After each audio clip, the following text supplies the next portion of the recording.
Saya lebih membuat experience ketika ada orang yang, oh saya mau ikan, oh ya saya anterin, saya ada kapalnya nih. Gitu. Nah saya daripada saya menjual ikan, saya menjual gurita, menjual udang, lebih baik saya menunjukkan bahwa saya itu mengetahui lautannya gitu. Nah makanya konten yang saya sasar itu bukan klien tapi justru audiens di sini. Audiensnya. Karena kan cara kerja sosial media itu algoritmanya salah satunya kan akhirnya relate dengan membuat konten yang relate dengan audiens kita kan. Nah otomatis ketika konten yang dibuat Sumur itu relate dengan orang-orang kreatif, dengan industri kreatif, saya yakin cepat atau lambat itu akan merich orang-orang di brand yang di dalamnya pasti ada orang kreatif. Oh iya make sense. Iya kan? Iya Nah, visual yang indah itu bagian dari desain. Visual yang indah bagian dari desain. Tapi desain yang baik itu bukan cuma soal visual. Wah, jadi quote ini.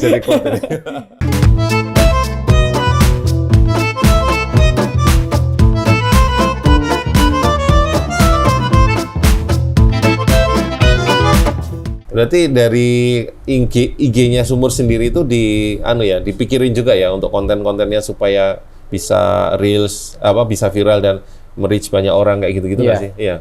Kalau merich banyak orang, iya mas. Tapi saya tuh jujur aja mas.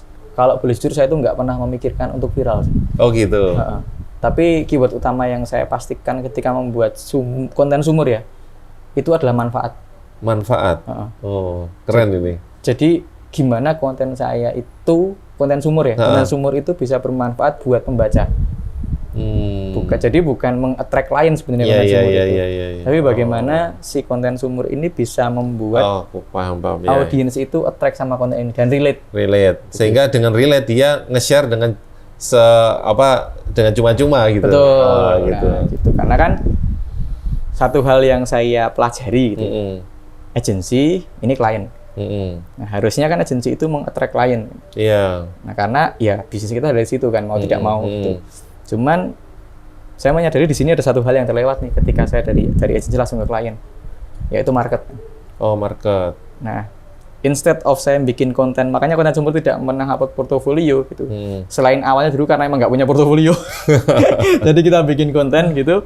Karena setelah saya pikir-pikir kalau hanya membuat visual yang bagus, upload project yang bagus, di Behance banyak, di Pinterest banyak, dan dimanapun itu bisa jadi referensi.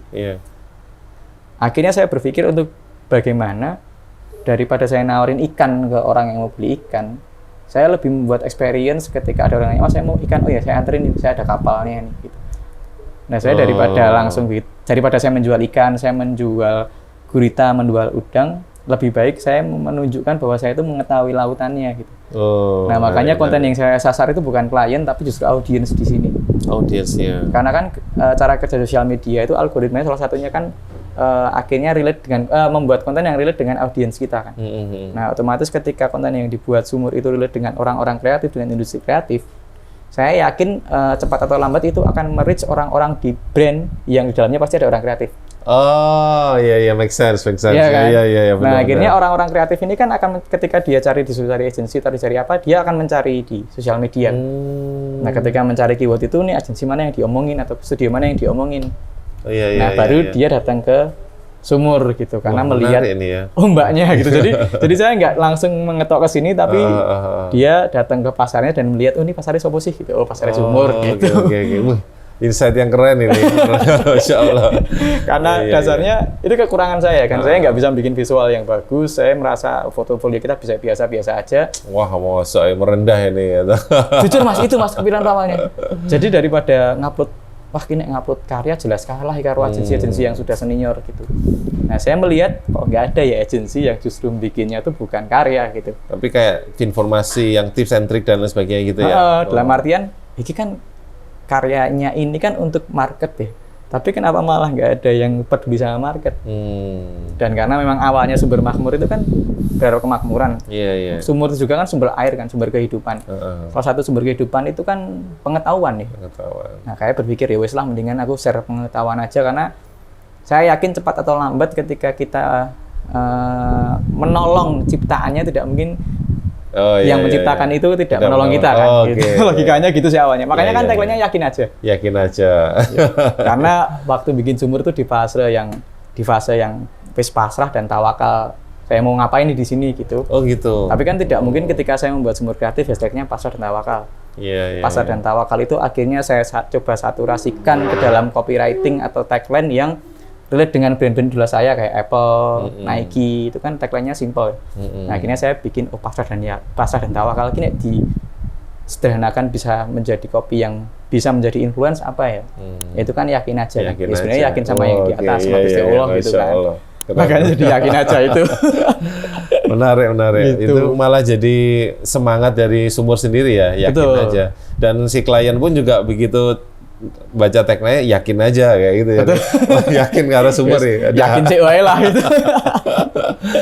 Insya Allah keren. Begitu. Terus kalau ini Mas ngomongin proses kreatifnya dari mulai awal sampai selesai itu tuh gimana kayak semacam workflow-nya kan itu kan ada dari apa aja nih bagian-bagiannya? Kalau di tim di sini itu ada kalau divisi kerjanya ya ada divisi konten, divisi produksi itu foto dan video. Terus setelah itu tim kreatif itu di desainnya di situ. Jadi 3 divisi itu. 3 divisi. Di luar itu ada strategis yaitu saya sendiri. Terus ada finance sama HR. Oke. Gitu. Nah, kalau secara workflow itu gimana Mas? Apakah itu tuh berkaitan dengan satu yang lain atau gimana untuk bisa dijelasin secara singkat nggak? Betul. Ya. Itu juga masih relate kenapa kantor Sumur dari dulu bentuknya rumah, Mas. Oke. Karena rumah itu selalu bersinggungan. Rumah itu selalu bersinggungan, selalu ada tempat buat ngobrol bareng. Nah, makanya flow-nya di Sumur itu ketika dapat project, pasti saya akan breakdown dulu projectnya. Dari sisi strategisnya ini mau seperti apa gitu. Nah, nanti strategis itu saya buat bersamaan dengan mungkin bisa dibilang head dari masing-masing divisi. Nah, nanti strategi itu ketika sudah di breakdown, saya turunkan kepada masing-masing divisi ini dari head masing-masing. Nah, nanti dari head masing-masing itu ketika sudah berjalan strateginya sudah oke, mereka sudah menjalankan sesuai dengan pilar-pilar yang disepakati. Dan mereka dan strategi itu tidak mungkin membuat tiap divisi itu bekerja sendiri, Mas. Oh gitu. Mau tidak, saya membuat sistem di mana semua divisi itu harus terkoneksi ketika membuat sebuah project. Jadi tidak mungkin jalan sendiri-sendiri. Iya, tidak mungkin. Jadi ketika membuat konten misalnya, anak konten tidak boleh membuat konten tanpa berdiskusi sama anak desain dan anak produksi. Oh gitu. Jadi harus tahu kira-kira ini bisa diproduksi nggak sama foto dan video, semisal. Ternyata foto dan video bisa. Tapi anak kreatif bilang, ini kayak ini angel ngedit. Iya. Nggak bisa nih, kita tweak gitu. Kita harus rubah seperti ini. Nah, ketika ini udah kasih masukan di sini bilang, oh ya wes, ngono wae apa saya aman kok. Nah, dari situ nanti baru tuh ngobrol juga sama finance iki piye yo nek koyo ngene masuk ora. Akhirnya bersinggungan semua. Keren. Nah, yang menjadi ibunya anak-anak itu ya orang HR.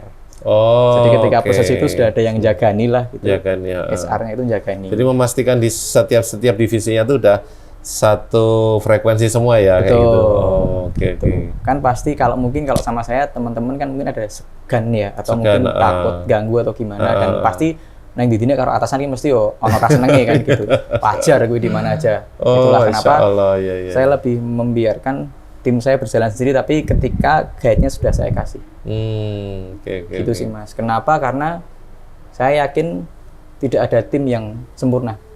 Tapi ketika kita pengen membuat tim itu berjalan, kita harus memberikan mereka kesempatan untuk mengambil keputusan. Nah, ternyata ketika mereka diberikan kesempatan untuk mengambil keputusan, sense of belonging mereka terhadap brand itu lebih tinggi. Oh gitu. Karena mereka mau tidak mau tanggung jawab, dan itu jadi kepuasan mereka.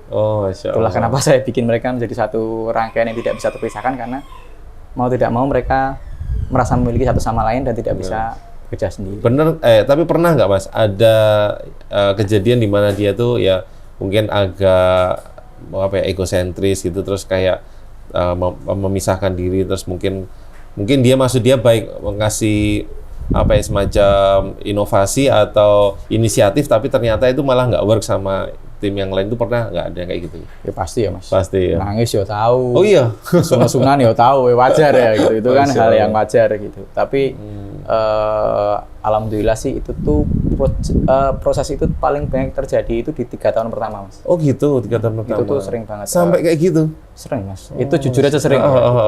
Dan menurut saya ya itu sesuatu yang tidak bisa saya kontrol ya, karena kan itu sudah menyangkut ke individu masing-masing. Idealisme masing-masing ya, bermain di situ. Ya, akhirnya tapi kalau hari ini sih, jujur aja hari ini tuh di tahap flow kerjanya itu enak.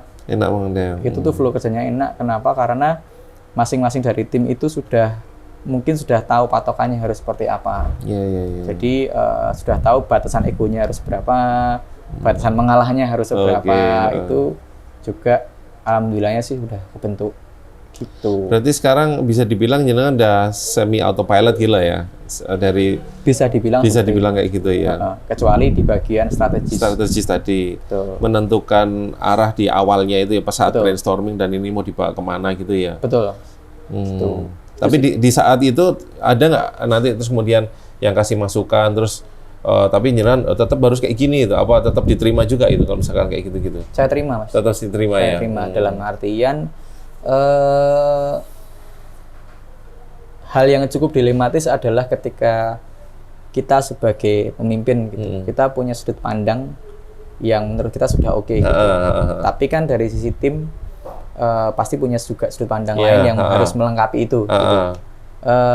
Terkadang jujur saja, saya tetap menerima masukan itu. Tetap menerima masukannya. Meskipun mungkin maaf di sudut pandang saya ini pasti akan gagal. Oh gitu? Iya. Oh, Masya Allah. Tapi nggak langsung disekak di awal gitu ya? Saya biarkan justru. Wih, Masya Allah. Kenapa? Karena gagal itu juga dibutuhkan, Mas. Oh gitu? Itu tetap dijalankan? Saya jalankan. Wih. Karena keren ya? ketika proyek itu fail, mereka akan tahu berhasil itu seperti apa. Oh. Tapi kalau kita tidak akan kita tidak akan tahu definisi berhasil ketika kita nggak pernah gagal kan. Loh, tapi kan itu jadi resiko sama kliennya nanti, Mas. Iya, betul. Betul. Tapi satu hal yang saya yakini adalah tidak ada yang mutlak kan di dunia ini kecuali keputusan dari yang di atas gitu. Tapi menurut saya ketika seperti itu rezeki nggak ada yang tahu ya. Iya. Bisa jadi hal yang menurut saya ini tidak tepat untuk brand itu, bisa jadi buat klien itu malah tepat dari sisi itu. Dalam artian kayak gini, sebenarnya menurut saya ini harusnya brand nggak bisa kayak gini nih. Tapi tim saya memberikan masukan yang mungkin bukan dari kacamata saya, dari kacamata mereka. Oh iya. Kan? Mungkin dilalah si kliennya ternyata kacamatanya sama dengan tim saya kan. Jadi banyak possibility-nya. Masih banyak possibility. Kalaupun gagal gitu, itu bisa jadi bahan evaluasi yang jadi kayak, nah toh kene koyong ini kira iso, berarti iso meneh koyong ini gitu. Emang tolak ukur berhasil dan gagalnya itu apa sih, Mas? Kalau menang pitching, Mas. Oh jelas, iya. Jelas menang pitching. Menang pitching. Oh iya, menarik ini menarik. Ketika, nah, itu bisa nggak sih Mas dijelasin sedikit tentang dunia perpitchingan tuh gimana sih cara kerjanya tuh? Dunia pitching ya kalau di agency gitu mungkin kayak yang Sumur Alami ini ya, nggak tahu kalau teman-teman pasti kan punya sudut pandang ataupun punya caranya masing-masing. Tapi kalau yang sering kita alami adalah biasanya kita mendapatkan tawaran untuk presentasi atau pitching lah ya, istilahnya pitching untuk handle semisal apakah project campaign, ataukah project branding, ataukah project sosial media, semisal retain gitu selama 6 bulan atau 9 bulan atau setahun semisal. Nah otomatis untuk mendapatkan 2 project itu kan ada 2 cara ya. Satu memang dari brand itu sudah pokoknya mau dipegang sama si A gitu. Atau memang dari klien itu atau dari brand membuka kesempatan untuk beberapa agensi untuk mempresentasikan idenya untuk istilahnya ikuti pitching tadi. Gitu. Di proses pitching ini nanti pasti ada yang namanya brief, ada yang namanya objektif, ada yang namanya timeline, juga ada submit proposal kan Mas, penawarannya berapa untuk mengerjakan itu. Oh gitu. Nah, di dalam pembuatan pitching itu pasti ada beberapa hal yang dilakukan. Jelas nantinya kita berfokus pada outputnya mau seperti apa sih gitu untuk pengerjaannya. Cuman kalau yang diterapkan di Sumur itu kita memang membuat visual itu nomor belakangan. Visual malah belakangan? Iya. Selalu kita berangkat dari tadi objektifnya apa dan briefnya itu apa. Jadi di rasionalnya kita kuatkan. Gitu. Oke. Karena kalau bicara visual yang bagus, ya hari ini menurut saya bisa bikin visual. Paham. Banyak sekali. Gitu. Tapi kadang kita ngeliat ini kok udah keren, ini tapi kok sepi-sepi aja dan lain sebagainya gitu ya mungkin ya. Itu kan banyak juga ya kayak gitu. Ke internalnya ada ini kayak wah ini membangun ini mesti udah habis banyak ini, tapi kok sepi-sepi aja kayak gitu ya. Relate. Visual yang indah itu bagian dari desain. Visual yang indah bagian dari desain. Tapi Oke. desain yang baik itu bukan cuma soal visual. Wah, jadi quote ini. Menurut saya sih gitu ya. Jadi iya. ya karena dulu saya juga pernah di masa yang mungkin kata kasarnya mendewakan visual. Ya pokoknya kudu visualnya apik. Tapi ternyata semakin kesini kita butuh rasional. Kenapa visual itu harus seperti itu? Iya juga. Karena sih. visual kita tidak bisa hanya based on kreativitas dan ideation, tapi kita juga harus memikirkan sudut pandang audiens kita. Karena hari ini istilahnya itu kita tidak bisa memaksa audiens untuk menerima apa yang kita suguhkan. Benar sih. Kita harus bisa menyuguhkan apa yang sesuai dibutuhkan sama si audiens. Gitu. Ataupun experience apa yang mereka Iya. Bahkan kadang kita lihat mungkin ya kayak rumah makan kuliner yang mungkin udah legend tuh, ya kita ngomong katakanlah sop Pak Min lah, hanya dengan spanduk yang hijau mentereng itu pun udah jadi ciri khas ya. Betul. Nggak perlu visualnya keren-keren. Betul. Tapi ya branding loh. Iya branding. Brandingnya Pak Men gitu. Iya. Gitu. Oke. Wah menarik. Masya Allah. Terus kalau boleh tahu nih Mas, kalau boleh di-spill ya, itu klien siapa aja sih yang pernah digarap gitu, nama-namanya. Kalau yang boleh ya, kalau yang indie nggak usah, nggak apa-apa. Mungkin saya nggak bisa, mungkin saya akan nyebutkan yang di Jogja aja ya. Yang di Jogja itu ada Museum Sono Budoyo. Ada Bakpia 25. Oh, Bakpia 25. Ada Mall Plaza Malioboro. Oh, Mall Plaza Malioboro? Iya, Mas. Di bagian apanya? Sosial media sama digital marketingnya. Masya Allah. Gitu. Tapi kalau keseluruhan project yang kita handle, kita memang tidak hanya berfokus di Jogja aja, Mas. Jujur itu kalau hari ini klien kita itu 60% mungkin dari luar Jogja, kayak Jakarta, nasional gitu. Multinasional, tapi 40%-nya itu lokal Jogja. Oh gitu. Kayak gitu. Nah, yang di Jakarta itu, maaf mungkin saya nggak bisa spill namanya, tapi ada dari banking, ada dari industri makanan hewan. Oh ada, gitu, ya. Terus dari produk untuk konsumsi manusia juga ada. Dari produk sambal itu ada. Sama ada beberapa lah, sama ada resto-resto juga yang kayak UMKM itu juga ada di Jakarta, dan nggak cuma di Jogja yang UMKM, di Jakarta juga ada. Nah ini menariknya gini Mas, bisa bertahan bahkan growth sampai sebesar ini, tapi tetap di daerah dengan biaya hidup daerah. Kan Masya Allah banget, itu impian banyak orang bisa dapat proyek Jakarta tapi tetap spendingnya ke spending Jogja, nggak spending Jakarta. Nah, itu gimana Mas? Ada resepnya nggak itu?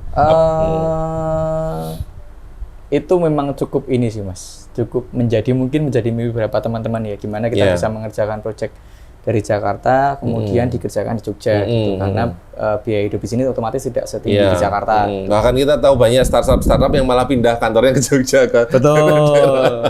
Iya memang gitu. Karena kalau dibilang dari sisi perhitungan angka di Jogja untuk istilahnya kebutuhan perputaran ataupun kebutuhan fixed cost-nya lah ya. Gitu itu memang masih lebih masuk akal daripada ketika kita membuat di Jakarta misal gitu. Nah, cuman memang satu hal yang perlu dipahami adalah untuk bisa mendapatkan proyek dari Jakarta gitu. Secara direct itu nggak gampang sih, Mas. Nggak gampang ya. Nggak gampang, jujur aja nggak gampang. Kita itu proyek dari luar Jogja yang benar-benar direct dari brand dan masuk ke kita itu hanya 4 aja. Tapi yang sisanya itu kita bekerja sama berpartner dengan beberapa partner kita. Kayak gitu. Nah, kenapa proses partner itu bisa terjadi? Pasti kan juga ada hal-hal yang mungkin mutualisme ya. Jadi bagaimana teman-teman Jakarta juga membutuhkan bantuan dari teman Jogja, sedangkan Jogja juga membutuhkan bantuan dari teman Jakarta. Otomatis kita membutuhkan kolaborasi. Makanya kuncinya selain di kualitas kerja kita, juga bagaimana kita bisa membangun relasi.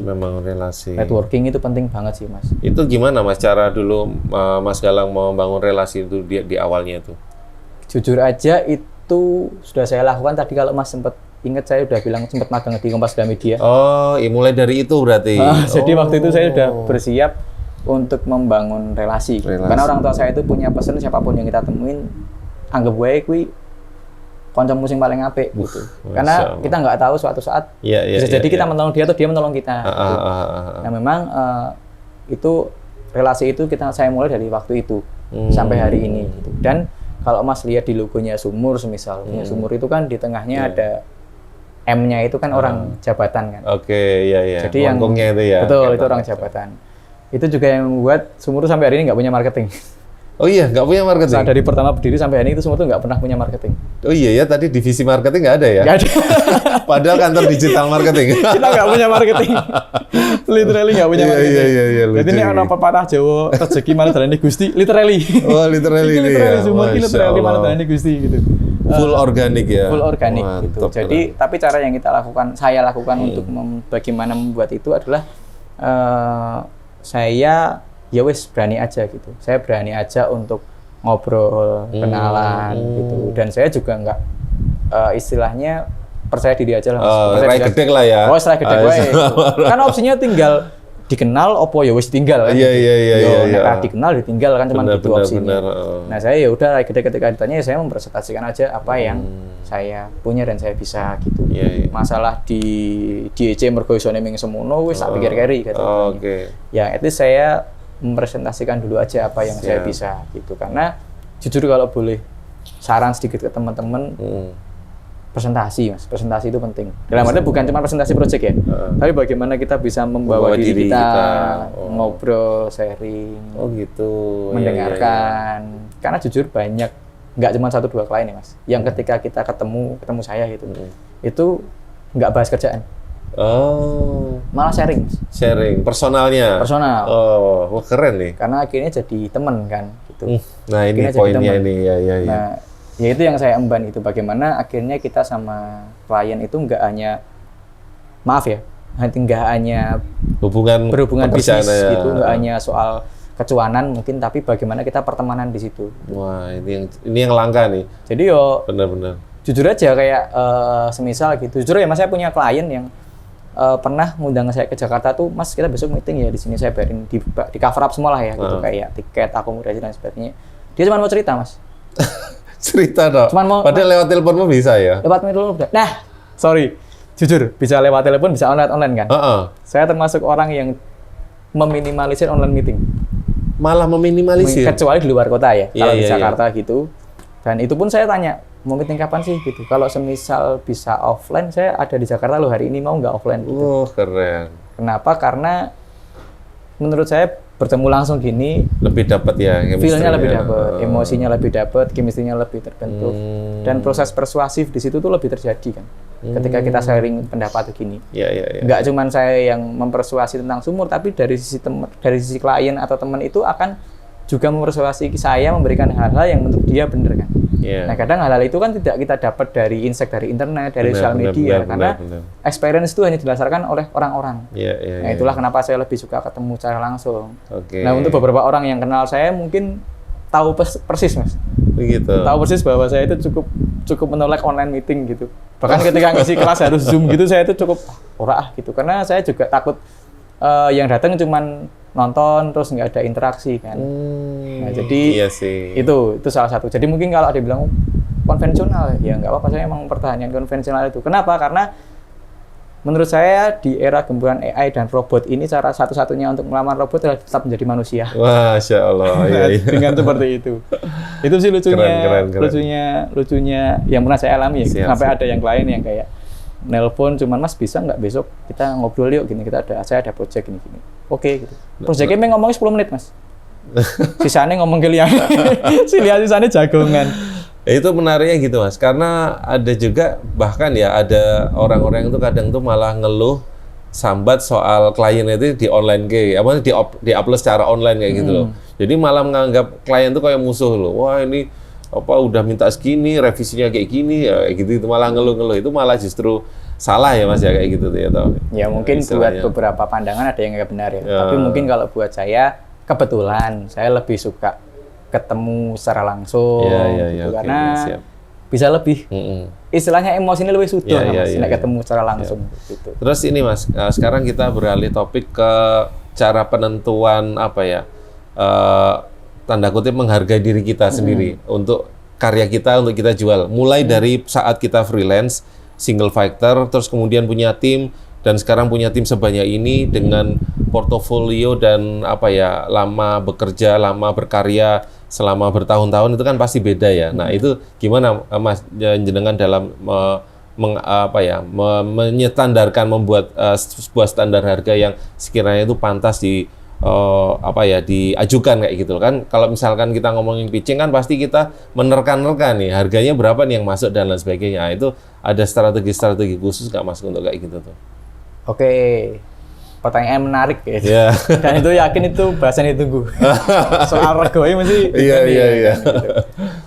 Jadi jujur aja kalau untuk penentuan harga memang itu hal yang saya yakin setiap orang punya persepsi masing-masing. Pasti. Punya persepsi masing-masing. Cuman kebetulan kalau di Sumur saya banyak belajar dari teman-teman F&B sih. Oh, F&B malahan? Iya. Loh kok iso? Konco-konco F&B itu kan punya HPP kan? Ya, HPP. Harga pokok produknya. Harga produknya semisal kopi sekian, HPP-nya harus sekian. Oh, nasi goreng sekian, HPP-nya harus sekian. Iya, pastinya ya. Nah, memang itu tidak bisa divalidkan ketika kita menjual sebuah jasa kan? Ya.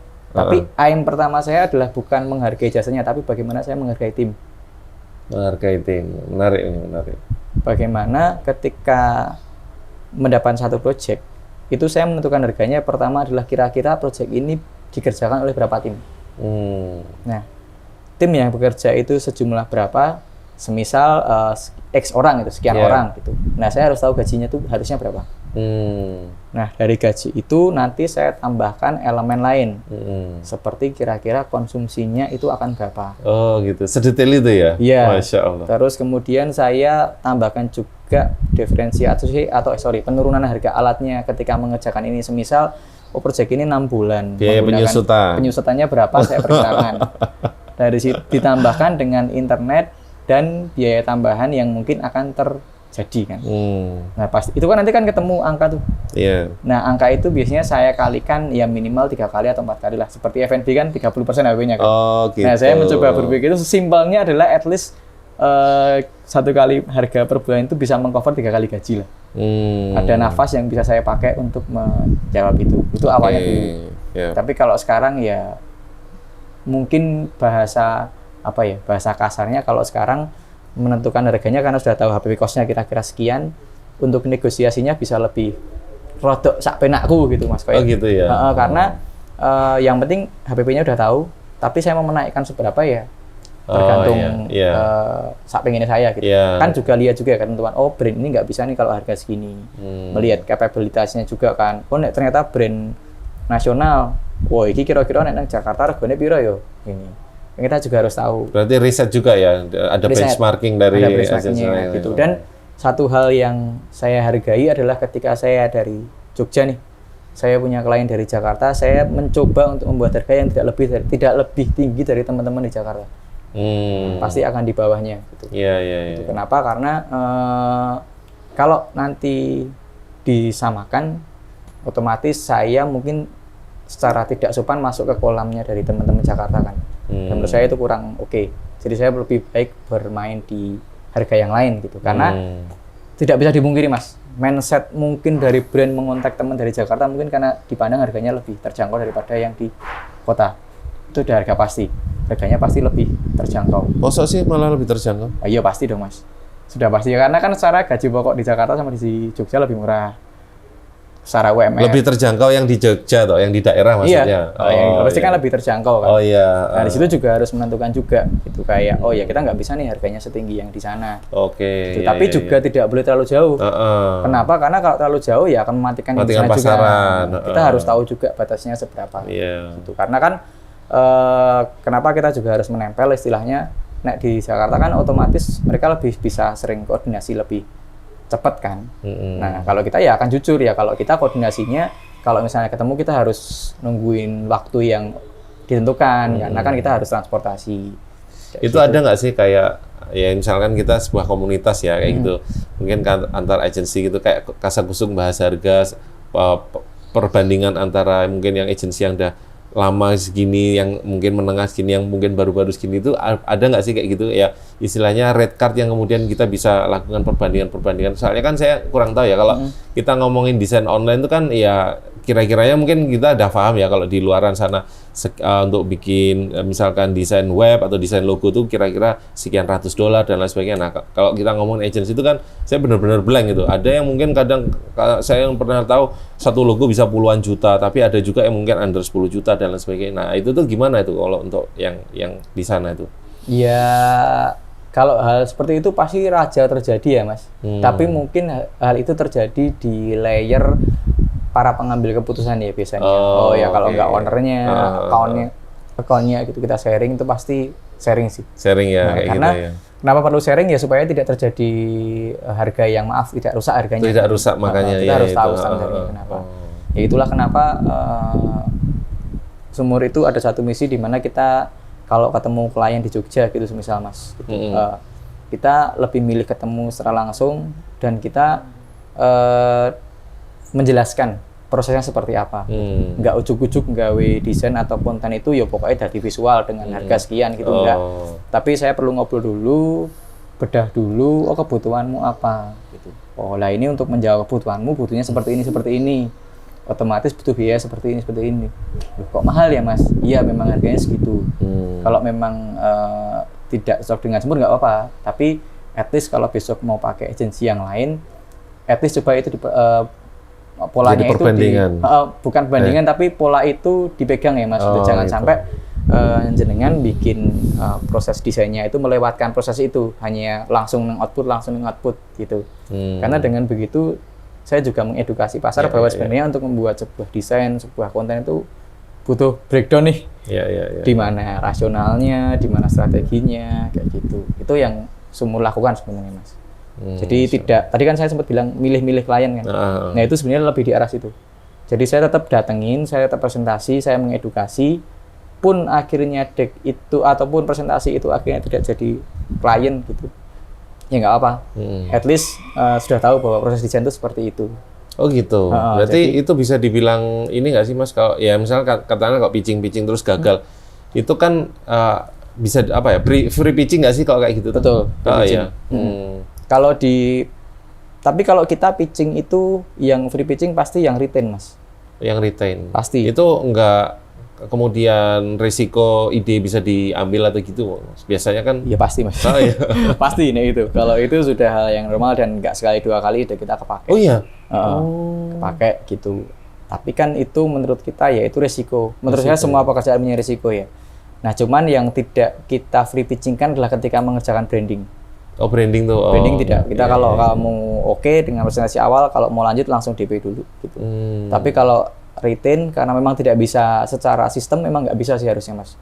Oh gitu. Nggak bisa gitu. Karena apa? Karena memang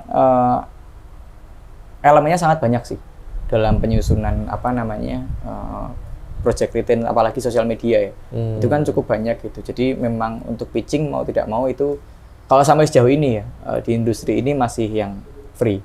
Tapi kalau brandingnya enggak. Kalau brandingnya memang kita memastikan bahwa ketika sudah diundang pitching ya udah harus DP. Udah harus ada ini sesuatu yang menjadi konversi lah. Pengikatnya. Ada pengikatnya gitu, untuk branding. Gitu. Tapi kalau untuk digital marketing memang pitching sih. Gitu.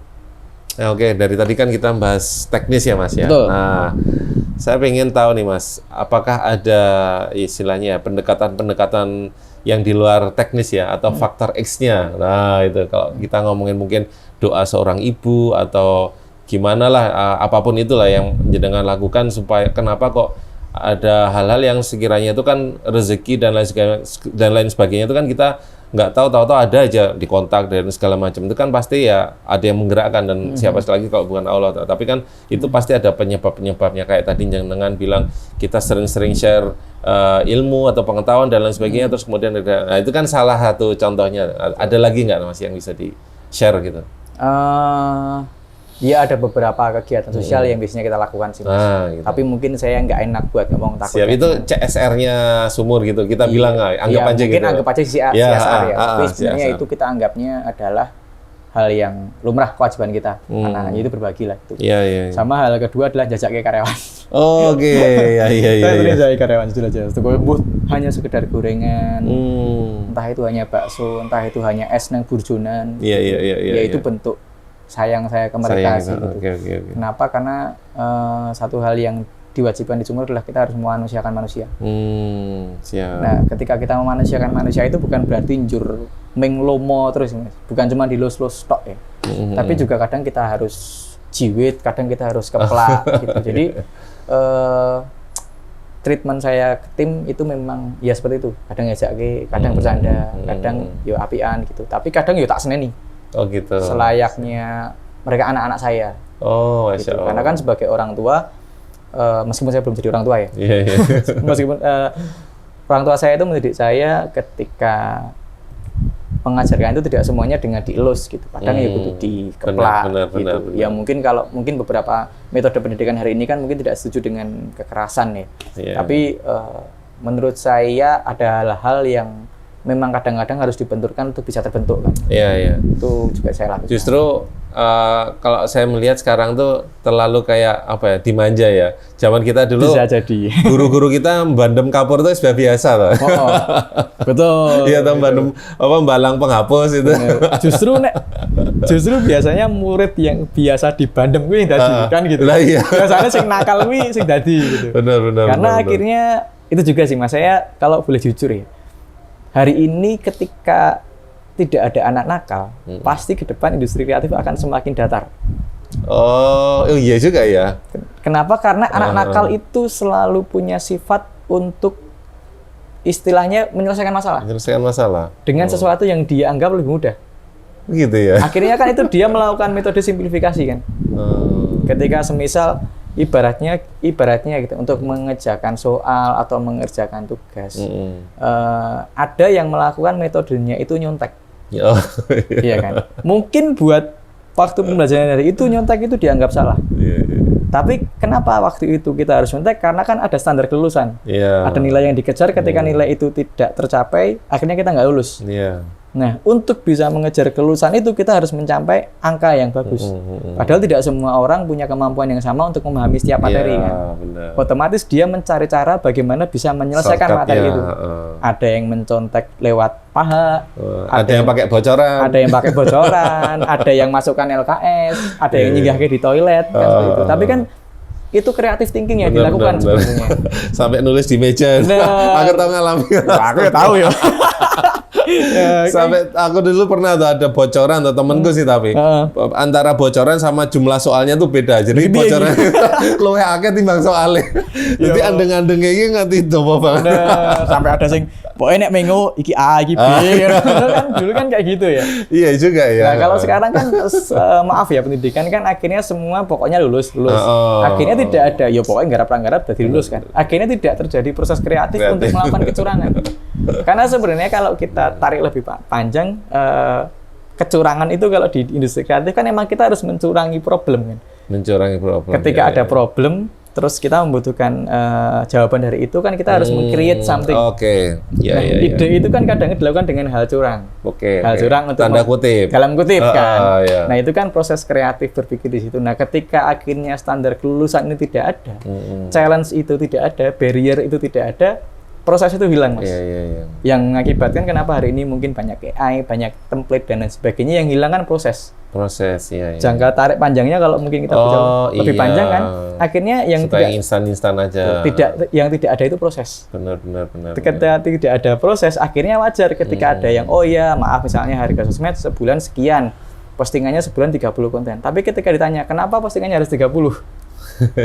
Lo ngopo ayo? Siapa yang memberikan standar bahwa postingan sebulan harus 30, harus 15 kan nggak ada. Ibarat itu kayak menu makanan ya, bayar sebenarnya untuk Egi. Betul. Nah, itu tarik panjang lagi, akhirnya orang tidak ada, mungkin ya generasi sekarang banyak yang tidak ada rasa untuk prihatin dalam bentuk menabung. Karena bisa pay letter, bisa nyicil. Wah, itu dia. Iya kan. Akhirnya kan prosesnya kan itu panjang. Hal-hal yang proses yang dulunya itu melibatkan banyak aspek itu hilang. Akhirnya instan itu lahir hari ini. Nah, yang sedang Sumur perjuangkan kalau boleh jujur adalah, makanya tadi saya bilang saya harus mengedukasi ke audiens atau ke klien adalah sebenarnya itu, Mas. Saya pengen mengembalikan bahwa dalam kreatif itu kita butuh proses. Proses itu yang harus diperjuangkan lagi. Karena ketika proses itu kembali, otomatis orang-orang di dalamnya juga bekerjanya based on proses. Dan ketika proses itu dihargai, otomatis kita bisa menghargai orang lebih dengan lebih kesejahteraannya. Ketika kesejahteraannya lebih, ya jelas orang yang kerja di industri kreatif akan lebih semangat. kreatifnya akan lebih bagus kan gitu. Oke, wah, Masya Allah. Wis, mantap banget ini. Oke, berarti ini sebelum kita studio tour ya Mas ya? Boleh. Pengen tahu nih Mas, kira-kira saran apa Mas yang Mas Galang bisa share buat teman-teman audiens selain yang itu tadi, buat yang benar-benar masih merintis, yang ibaratnya mungkin dia fresh graduate, mau ngelamar, bingung gimana, atau mungkin mau orang yang udah bekerja tapi terus mau buka agensi tapi masih takut-takut dan lain sebagainya. Nah, itu tuh gimana kira-kira tahapan-tahapan apa terus yang bisa akhirnya Mas Galang lakukan dan bisa sampai di titik ini gitu? Pertanyaan yang menarik, tapi semoga menjawab ya Iya, pertanyaan saya. siap. Jawaban saya semoga menjawab pertanyaan. Tujulah sesuatu ataulah berbuatlah sesuatu yang itu bukan berdasarkan tren, tapi berdasarkan kebutuhan. Oke, berdasarkan kebutuhan. Ketika kita membuat sesuatu atau ingin menjadi sesuatu, jadilah solusi menurut saya. Jadilah solusi. Nah, solusi itu pasti kan membutuhkan problem. Ya. Nah, kita harus tahu problemnya. Harus tahu problem. Semisal kita punya capability atau kita punya kemauan, kita mau kemana atau kita bisa apa sih? Oh, semisal kita pengen jadi karyawan graphic design di perusahaan A gitu misal. Nah, kita harus tahu problem apa yang dimiliki perusahaan itu, kebutuhannya apa, dan kita harus menentukan itu kan. Cocok. Nah, aimnya kan harus ke sana. Yeah. Nah, dari situ juga makanya kita harus tahu belajarnya mau kemana, sehingga lebih terfokus. Ketika kita mau bikin usaha, oh yang lagi tren tuh ini. Cuman yang harus kita pahami adalah semua orang berpikir seperti itu kan, pengen tap in trend. Iya. Nah, yang mungkin tidak terpikir adalah problem apa yang lahir dari sini. Nah, problem yang lahir dari situ tuh pasti banyak kosongnya, Mas. Banyak kosongnya. Tapi memang tidak terlihat. Iya. Itu membutuhkan waktu untuk akhirnya kita bisa ternotis ketika masuk ke dalam hal yang tidak terlihat itu tadi. Siap. Ketika kita masuk ke sana, kita menawarkan solusi yang tidak ada, itu menjadi ada. Solusi yang jadi ada, oke. Jadi ada. Contohnya, dulu waktu saya membuat sumur itu, jujur aja, saya melihat ada satu peluang kecil yang bisa saya masukkan sebagai sumur, sebagai agensi. Ada agensi yang sudah mature, sudah mapan, dengan lebih profesional ya. Terus ada freelance.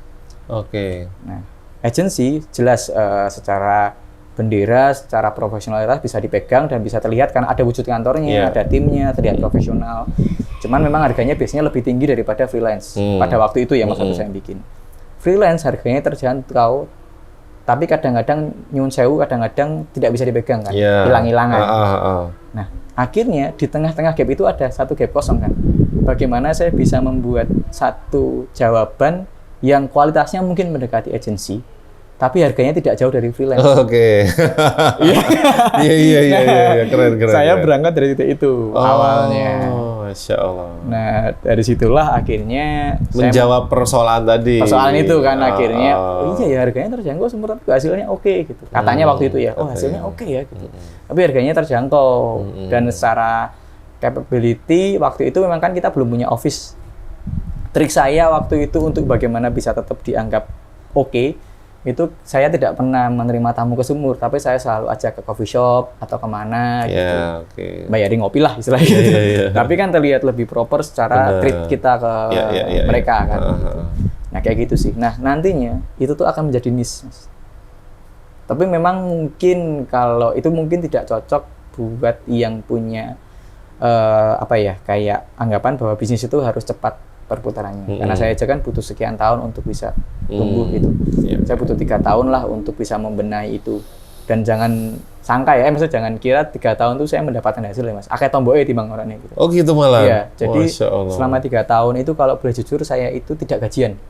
Tidak gajian? Nggak gajian. Tapi cukup untuk memenuhi kehidupan sehari-hari aja? Untuk kehidupan sehari-hari, gajian tim bisa aman gitu. Masya Allah. Saya pernah ada masa di mana saya telat gaji karyawan itu 1 hari Mas. Nggak 1 hari, sekian jam lah. Itu saya liburkan karyawan. Oh gitu? Ya, sebagai permintaan maaf karena maaf ya ini gajian telat, jadi silahkan libur 1 hari. Padahal telat cuma berapa jam doang? Iya, harus. Tapi ya karena itu kan keren. Integritas kan. Ya, Masya Allah. Dari situ saya akhirnya belajar, kita butuh finance, kita butuh apa, kayak begitu. Nah akhirnya baru sih Mas, jujur aja kalau boleh jujur, baru di tahun 4 ke 5 itu saya dapat gaji bulanan.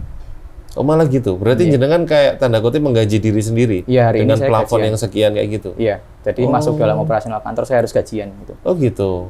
Jadi gajian saya berapa, gajian berapa itu masuk dalam operasional sebulan. Nah nanti di akhir periode kan setiap tahun tutup buku ada keuntungan kan, sudah selesai semua. Nah itu berarti keuntungan tambahan buat saya. Oh gitu. Tapi at least setiap bulan juga saya harus ada gaji. Kenapa? Ayam.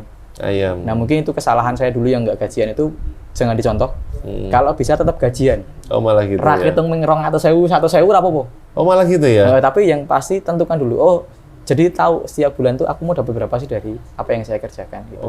Sehingga kita tahu target yang kita tentukan kan. Nah karena dulu tuh saya nggak punya basic finance, saya nggak punya basic management. Akhirnya ya seperti orang angkringan gitu. Karena jujur satu hari sebelum saya membuat niatan untuk bikin studio itu, saya itu duduk di angkringan di Kerapiak. Nah saya itu nanya sih jujur, Pak, ayo ngitung badine piye? Gitu. Oh iya. Gitu kan. Gimana sih cara kita ngitung badi di angkringan itu? Dia bilang kayak, yo badine iki ra iso dikira-kira Mas, kita nggak bisa target. Saya cukup kaget. Loh, ya terus nek misalnya orang no target, jenengan menargetkan keuntungan, kok balik modal iki piye? Ah, we dhisik sing kuasa ya Mas. Wah, langsung aku cek, masek. Sik Pak gitu kan saya. Piye iki maksudnya aku bilang gitu. Pripun ya aku bilang gitu. Ya gini Mas. Kita tuh bukan angkringan, itu kan kita dasaran angkringan, gini, ada barang titipan dan lain sebagainya. Nah, saya tidak bisa menghitung totalnya berapa. Kan dia orang ngerti Mas, yang juga sego piro, sego dengan piro, bayar piro kan nggak ngerti. Itu sudah lillahi ta'ala. Tapi yang bisa saya hitung adalah semisal gampangan nih, oh mangkat mau duit nang dompetku ki 200.000. Nah, nanti ketika saya pulang selesai duitku dadi piro? Nek duitku dadi 300.000 berarti aku berarti 100. Nek duitku dadi 150 berarti aku rugi 50. Nah, berarti esuk belanjaku tak kurangi. Sesimpel itu. Sesimpel itu aku langsung pikir, oh iya berarti dari situ saya jadi punya pikiran bahwa angkringan itu gambaran kehidupan. Wah, aku tadi udah bilang ya, aku filosofis banget ya. Angkringan ini gambaran urip lho kaya oh ya bener ya. Di angkringan itu kita dipersilahkan untuk duduk, makan semaumu, ambil semaumu, tapi pada akhirnya kamu harus membayar itu semua kan. Gitu. Dan yang menerima itu ya si bapak angkringannya itu. Nah, makanya awal itu dari sebelum saya merubah sudut pandang itu saya berpikirnya seperti itu. Yos pokoknya dalam sebulan aku iso gaji karyawan, pun energi sisa ya pribadiku gitu. Oh gitu. Kayak gitu, awalnya gitu sebelum akhirnya ngerti oh ra iso iki kayaknya terus harus ditertibkan. Harus tertibkan karena beda kan gitu. Akhirnya ternyata setelah seperti itu saya menetapkan gaji saya untuk saya sendiri setiap bulan berapa. Bener Mas, ternyata bisa lebih berjalan lebih enak. Sustain ya. Lebih sustain. Kenapa? Karena ternyata ada ayamnya gitu. Ayamnya. Ada oh iya setiap bulan aku ngerti iso kantor bakal lebih piro. Gitu. Ya meskipun ada uang juga nih yang dari perusahaan gitu. Siap. Tapi kalau bisa uang perusahaan itu jangan dijadikan satu sama rekening kita sendiri gitu. Ya, oke. Gitu. Itu yang perlu di. Benar sih. Wedine iki olah lali nih. Iya. Kanggu gitu kan. Ternyata ketika dipisah lebih aman sih. Gitu. Kalau dari desainernya yang bertahan paling lama berapa lama Mas? Asep itu berarti 3 tahun atau 4 tahun itu. Oh 3-4 tahun ya? Iya pokoknya kalau tim saya yang paling lama itu udah 4 menuju 5 tahun. 4 menuju 5 tahun. Tapi itu bukan dari sejak awal buka ya? Dari yang kontrakan pertama. Oh kontrakan pertama. Itu masih ada sampai hari ini. Wih mantap. Masih ada. Terus yang paling banyak itu yang dari kontrakan kedua. Itu sampai hari ini masih banyak yang ada. Mayoritas dari yang kontrakan kedua kedua itu sampai hari ini masih ada. Rata-rata gitu. Paling banyak itu. Siap. Yang waktu dari 3 ke jadi 15 itu.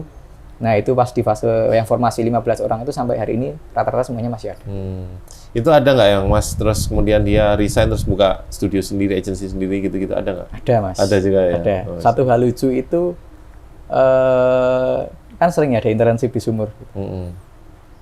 Ada yang internship dari salah satu daerah ya pokoknya di luar Jawa lah. Nah, dulu di daerah itu tidak ada agensi. Nah, terus ada beberapa orang itu yang magang di Sumur, gitu. Dari kampus A lah saya sebut aja. Nah, hari ini di sana itu ada agensi. Nah, agensi itu adalah anak-anak yang dulu magang di Sumur. Masya Allah. Itu lumayan seru. Keren. Jadi kayak, sekarang bahkan kamu ngerjain ini. Ya ini Mas, aku lagi pitching nih, caranya gimana sih Mas? Gitu. Ya saya ajari Mas, caranya gimana. gitu. Ada juga yang dulu magang di sini, sekarang punya perusahaan yang bahkan secara mungkin secara exposure ya, nggak jauh sama Sumur. Oh ya? Iya. Sampai se-level itu? Iya. Dan orangnya sampai masih sering ngobrol. Itu kalau saya ajak ngobrol ya sampai sekarang, misalnya saya ke kota itu, gitu. Wah, wis pasti ngancanya tenanan, Mas. Oh, Masya Allah. Masih, iya memang beberapa. Berarti ya jenengan tidak menganggap itu menjadi sebuah wah, jadi pesaing apa segala macam gitu sih, ya? Mas, saya enggak. Ya karena kan harapannya Sumur kan jadi sumber kemakmuran. Oh, sumber kemakmuran. Saya justru seneng kalau mereka yang internship di Sumur, magang di Sumur, ataupun dulu pernah di sini terus akhirnya keluar dari Sumur punya kehidupan lebih baik ya, alhamdulillah. Alhamdulillah gitu. Ya, Masya Allah. Tercapai kan berarti goalnya Sumur. Iya. Wah, keren. Wah, gitu mantap banget Mas, Masya Allah. Ini kayaknya ngobrol-ngobrolannya mungkin udah berapa menit? 1 jam, jadi tambah sama tadi 1,5. Ya, Rakroso ya? Rakroso, ya. Jadi ditonton lah 1,5 jam ya. Oh, biasa dibagi 2 ya, 2 part. Mantap ya, ada part-partan. Masih eling rekame ngasih nyelanjur ke sikil. Iya. Yes, Mas, makasih banget atas obrolan-obrolan sore hari ini. Makasih dah ngasih banyak-banyak insight ya, terutama bagi teman-teman desainer yang mungkin karir path-nya tuh pengen merintis sebuah agency dengan karir dengan klien-klien yang real, bukan klien-klien goib. Dengan gitu kan jadi ngerti ya perjalanan dari Mas Galang mulai dari awal seperti apa, terus kemudian merintisnya kayak apa dan value-value apa yang beliau istilahnya dijadikan itu pegangan ya kan, terutama soal-soal filosofisnya tadi itu wis keren banget, Masya Allah banget. Matur nuwun banget Mas Galang ya. Siap. Kita mungkin setelah ini langsung studio tour aja. Boleh. Soalnya ini kayaknya menarik banget ya dilihat banyak kamar-kamarnya. Siap. Segala macam divisinya. Gitu ya Mas ya? Siap, Oke, monggo. siap. Matur nuwun semuanya. Kita langsung studio tour aja. Oke, makasih. Siap. Sekarang mau room tour. Nah, Gerbek Studio benar-benar digerebek sekarang karena banyak divisinya, banyak ruangannya, dan kita lihat studionya agency itu kayak apa sih? Yuk kita sama konten. Ruangan konten. Content planner. Content planner. Plan. Tapi jadi satu sama ini finance. Ruangan paling ruwet dulu ya. Oke. Gimana titik kumpul wong ruwet? Ada orang ada dem? Ada siapa? Nah, ini kan orang ruwet pertamanya nih. Langsung kelihatan ruwet ya. Nah, ini kan ruangan ruwet. Ini ruangan produksi foto video.